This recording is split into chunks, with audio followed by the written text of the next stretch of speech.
Welcome to this very important live talk on tech as a vector of inclusion. My name is Constance Cordier, and I'll be your moderator for today. And we're very happy to do this session with Jean Guo here present. So Jean, some of you might know her already as part of the Rising Talent Initiative, but Jean is the CEO and co-founder of Konexio, a social startup that promotes the socio-economic inclusion of vulnerable populations, including refugees and the young and unemployed, by offering quality training and digital skills. Beyond Konexio, Jean is also a Wildenstein Fellow at the Harvard Center for Public Leadership, and she founded Konexio on the findings of her research on migrant populations as part of her Fulbright Fellowship at the Paris School of Economics. Jean graduated from Stanford with a dual degree in economics and human biology. And you are the recipient of numerous awards, including Forbes Under 30 in the category of social entrepreneurs. Jean, welcome, and welcome to all the participants attending the call here today. So maybe we can start with the first question, which is, what inspired you to create Konexio a few years ago now? And can you briefly share the core mission of Konexio? Thank you so much, Constance, and I'm really happy to be able to share this. Just a quick note on what Constance, and she's also part of the Global Shapers Network, which is an initiative for young leaders of the World Economic Forum. So we're very lucky to have her moderating this. Just to share very briefly the work and how kind of you get into the path of entrepreneurship. I think I'd like to say sometimes that I see two types of entrepreneurs in the world. Those maybe who've always known that they wanted to create something and build and look for the idea. And the second type where you are so taken by a problem, a challenge that you want to solve, you figure out how to build a solution to really resolve that problem. And so I find myself very much in the second category of entrepreneurs. And my kind of entree into all of this was that I was doing, as Constance noted in my intro, some field work on the ground as part of my research as a Fulbright fellow. I was with the Paris School of Economics, and at the time, really looking at different evaluations of public policies, including health policies for those who are really excluded from the system. And so for me, as an economist, sometimes you only see databases and data, but you don't really understand the challenges of people on the ground. And so I got to really start talking to individuals. And I think one of the projects that I had was really focused on those who are out of the healthcare system. So that means for those who are out of the healthcare system, often it's people who don't have housing or shelter, and those who are in migrant or very mobile situations. And I think in speaking with some of these individuals, what I realized or learned was that depending, a varied length of stay that could have been from months to years, that they were, had newly arrived, but were not really feeling part of the society, that there was a little bit of a wall of integration between them maybe being physically, in a new community, a new society, but really not part of it. And I think more and more there is this universal sense of belonging. We're in an increasingly globalized world today, where I think this idea of being able to belong to the community that you live in is truly important. And I think for my own background and my own experiences, I grew up and immigrated to a new country, saw the challenges of my own parents, who did not really know the language or have a professional network. And I think there's a very, give back part of Konexio. We're trying to build connections and help individuals really be a catalyst and be able to find new opportunities and new network and new skills. And so I think that's kind of the idea behind Konexio. We chose the digital skills or IT skills pathway because I think universally, and we see all of this data in the labor market studies, et cetera. It's really important, no matter where we go today, to help and build digital competencies for everybody. And I think in France, at least locally, if you look at the statistics, it's about 13 million people who are considered digitally excluded. So it's not a small part of the population. And as well, globally, we have statistics up to 3.7 billion people. So that's half almost of the world's population who are considered in some manner or form to be digitally excluded. And so I think there's huge challenges that we're facing, obstacles in terms of the question of digital divide and digital equity. And I think, part of the mission at Konexio is trying to figure out how, we can build access to the skills. So we have programs, upskilling programs that go from digital literacy up to boot camps for developers, networks and systems technicians, cybersecurity, DevOps. We're starting to build programs in AI as well to really train the next generation of talent, and also to help uplift and really build community around what we do. So that's kind of in a nutshell a little bit about our work. I just want to finish by saying, kind of where we're present today. Obviously, we have a heavy presence locally in France. We're present in about 30 cities across the country and over 60 sites locally of training. And then we also have programs in Africa today in both Kenya and Malawi, where we also work with local partners at the UN to do our upskilling programs as well. And so we train about a few thousand people today, and we hope that number continues to grow over the next few years. Amazing, very impressive. Thank you, Jean. So you mentioned digital skills as being one of the focuses of Konexio's programs. One question I would like to ask you is regarding the soft skills aspect of what you do as well, because you do have workshops on these skills as well. So how do you view the importance of soft skills in the tech industry? And what advice would you offer to professionals aiming to enhance these skills within a short time frame? No, I think it's a really great question, because people maybe often have the misnomer that because we work on the technical skills, soft skills are lesser the focus. And I think that statement cannot be more wrong, in the sense that what we see is for students maybe who are doing a career pivot into the tech profession, oftentimes what is more the limiting agent for them to get into the industry is actually sometimes the soft skills. They might have the technical capacity to actually deliver and work, but we see sometimes, especially, you have to go through interviews, you have to be able to present yourself. I think you need to have still that global package and that global approach. So I think it is very important to still focus on that. And I think what we try and tell our students is our goal is to help get you into the first step in your pathway in the sector, but that's just the beginning. And how do you continue to evolve and thrive, I think, is super important. I know that, for example, we'll talk a little bit about diversity when it comes to gender and other things. There is, as well, diversity, obviously, and lack of it sometimes in the tech sector, obviously. But one of the things we see is that today, if you look at, women, I think there's a huge percentage, more than half, who leave the industry within 10 years. And I think there's obviously different factors to it, but some of it is also, how do I continue to thrive and evolve once I get into the sector? And so I think those are important questions to think about. And in terms of tactical advice, obviously, there is, continuous, building of some of these skills.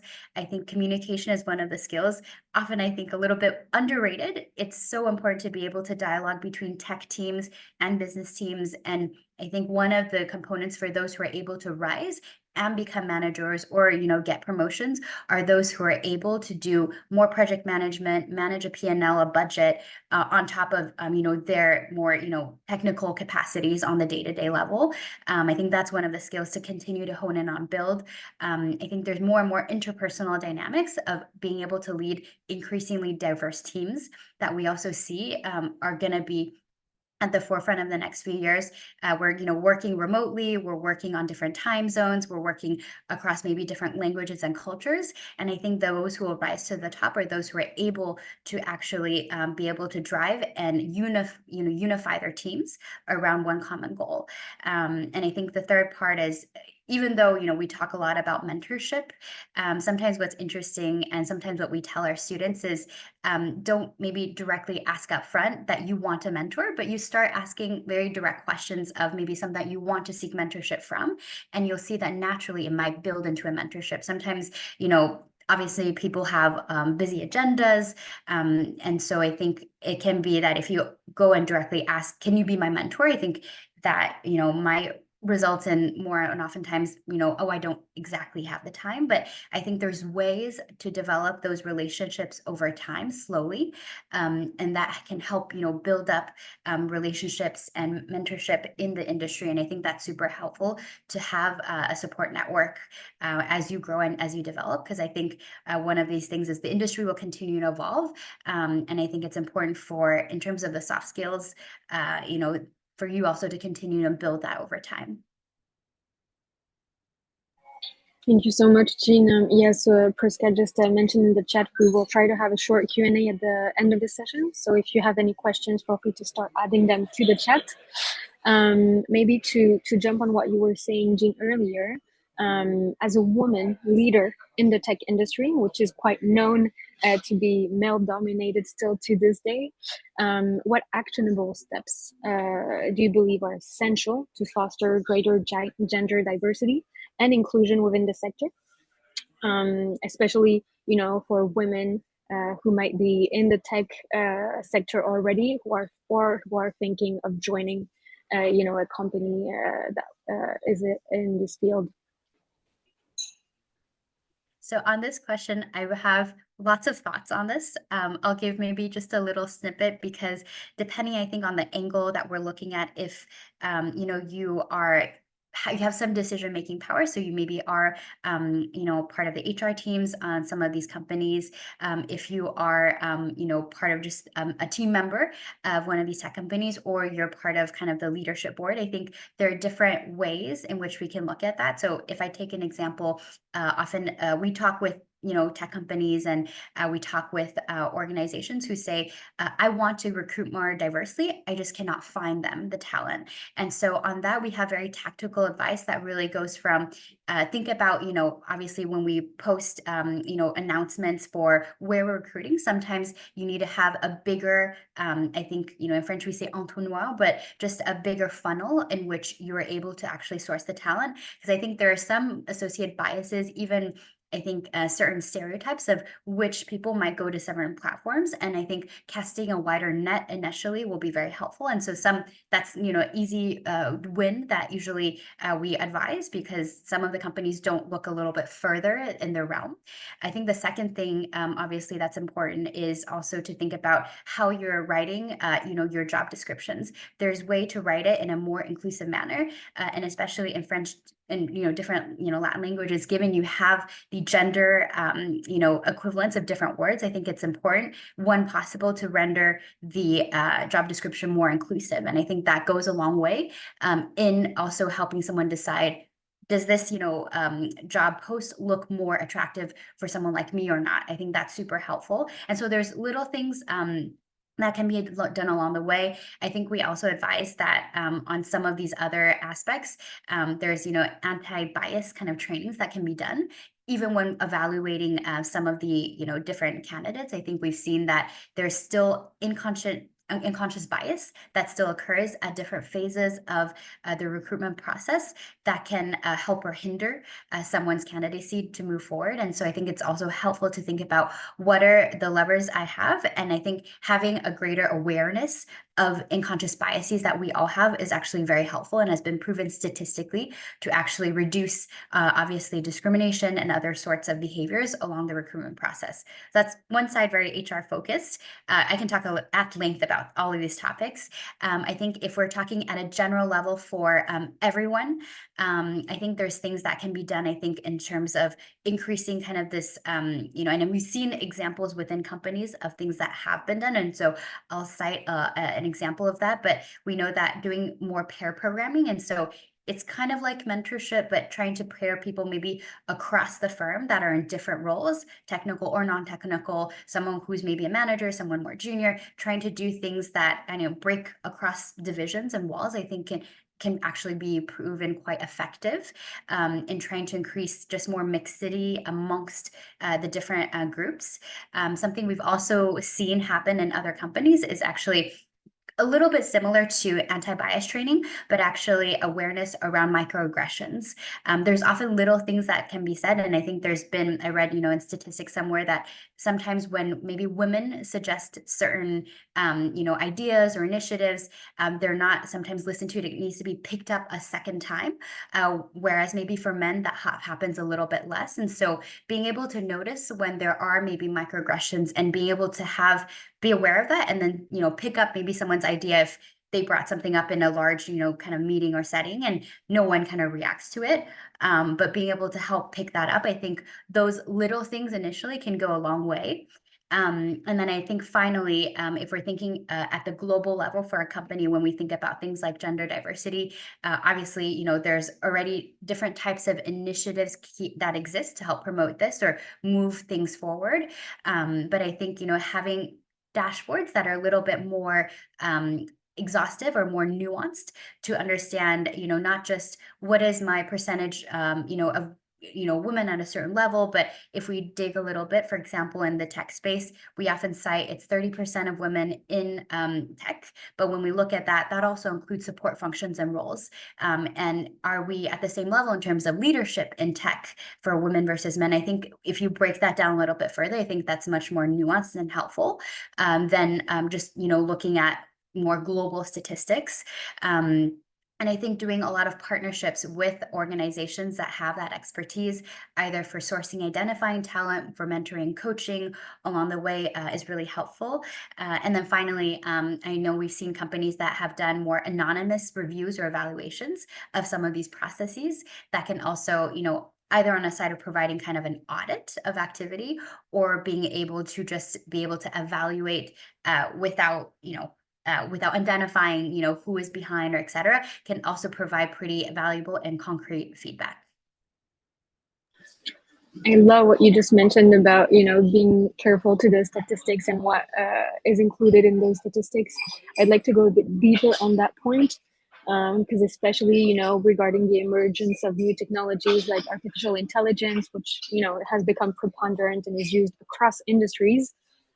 Why is it so important to have women and gender diversity in general in artificial intelligence, product design, and strategic thinking in general? Could you tell us a bit more about the importance of having women in those roles as well regarding AI? Yeah, no, I think this is and kind of where we're going in terms of the next frontier. I think it's so important to think about. And I think for us right now, we've seen that there's a lot of things that are, positive, obviously, and great with AI. And I think on our end, how we see it is we just want to make sure that it's as inclusive as any other things. I feel like with each wave of transformation, what might happen is that those who are already excluded from some of these benefits, for example, those who are on the other side of the digital divide, I think with COVID, for example, they suffered, I think, much more relative to those who were already included. And I think with AI, we'll see the same trend or the same effect take shape.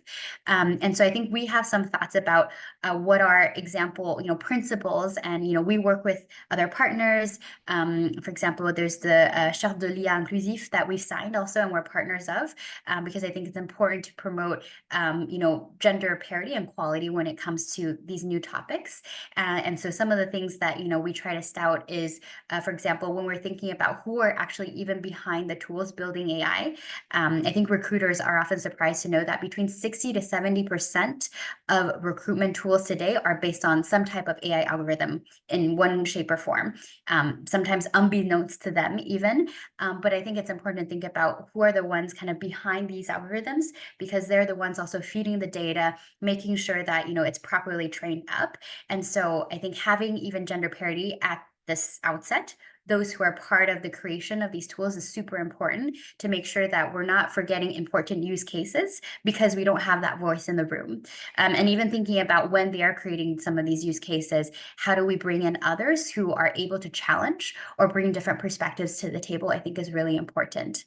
I think the other principle that we've often thought about is also making sure, and we talk about this a lot, I think there's two ways to look at how do we, correct for biases that can be reproduced with AI. One is you have data that's actually more representative, just as a sample. We've seen in different cases in recent years, both with HireVue and Amazon, for example, cases where that was not, the data they used was not representative. And so that just reproduced and amplified the biases that humans already have. And so either you provide a more representative sample, or the other ways you do have algorithms and ways to correct for those biases in your your code. And so I think there's two ways, but we need to have those factors addressed and not think about developing or launching algorithms without thinking about these. And then finally, I think there's this human versus the machine kind of relationship, a dynamic. And I think we still are at a phase where we need to have more of that rapport and continually check back. As these algorithms develop, we need to make sure that we are kind of holding the guard and responsible for making sure that it doesn't go too kind of sideways in terms of amplifying biases. And we're there to kind of do this continuous evaluation and improvement. Again, thank you so much for these insights, Jean. And we could have a 1 hour, 2 hour panel on this topic alone. But we're getting closer to the end of the session. So, as we're hosting this session today with the Women's Forum, the session being hosted by the Women's Forum, you are yourself, Jean, an alumni of the forum's Rising Talent Initiative. So can you tell us a bit more about what this experience brought to you, considering that we have probably some alumni here in the chat as well? Yeah. So for those who want to learn a little bit more about the Rising Talent Initiative, I think it's a great initiative to bring together women from different backgrounds. So I know we're a cohort of, just 10 to a dozen women. And I think what's really interesting is each cohort, we come from different geographies. And so I know we meet internationally in Paris with the occasion of the Women's Forum. But I think the community that is created, I think is really important because, obviously Women's Forum works on a lot of different issues within the realm of kind of gender equality. But I think for us, we work on, for example, tech within that, but there's others who work on financial inclusion or kind of, just gender parity in different realms. And I think it's really important to be able to back to my question about mentorship and network and building relationships over time. And so I highly encourage for those who are interested to learn more about this. I think the applications happen in the fall. And so be able to look out for that if that's something that is interesting for you to participate in. I think it's pretty open to those who, have an interest in some of these topics and also want to connect with other, inspiring women as well. And so I highly encourage people to look into this if they haven't.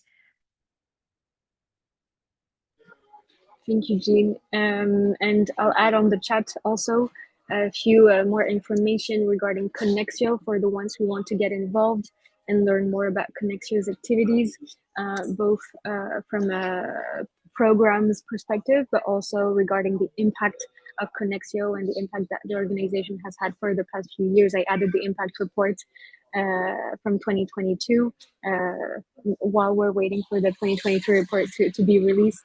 So thank you, Jean, so much. We have one question, or actually two questions from the chat that we'll try to go over before the end of the session.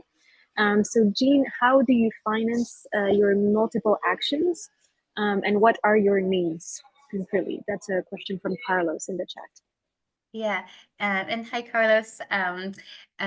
Good to see you here as well on the webinar. I think pretty quickly we have a pretty diversified business model, and I think the sense obviously for our initiation discovery programs, they are mainly grant funded, given that they're shorter modules, and then we also work with the training organizations in the professional training space for our longer term programs.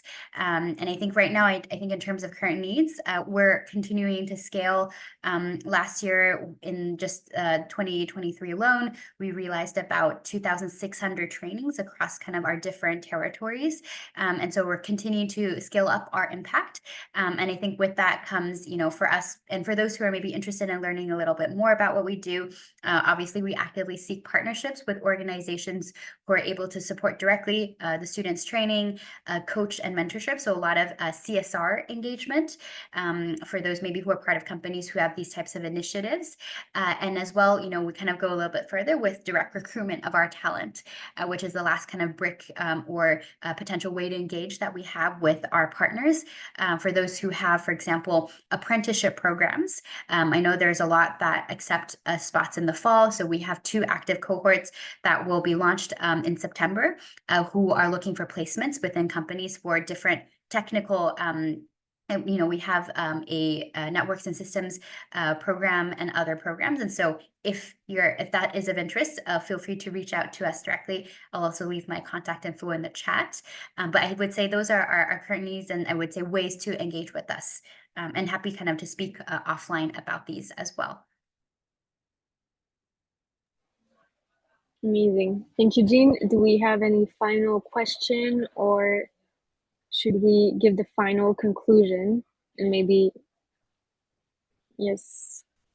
Okay, I don't think there are any further questions for Jean from this chat. So maybe, Jean, one last message that you'd like to share, or a way that we could support Konexio in the coming weeks or months, any events coming up that you'd like to share with the community? Yeah, so I'd say there might be a few big announcements we're going to make between now and July, just as our team grows, and we're also putting a big focus on our work in Africa. And outside of that, I think, obviously we will continue to innovate and think about how do we continue to build programs that are accessible and really help to uplift the different communities. So, I think, this is more of the start of a conversation rather than the end of one. And so we're happy to continue to engage. And if you have any further questions, I'll leave my email here in the chat for those who want to reach out. And also a shout out and thank you to Priska for organizing this at the Women's Forum team, and example of a great community there is here, and also why to continue with this ecosystem at the Women's Forum. Thank you. Priska, do you want to say a word, or should we close this session?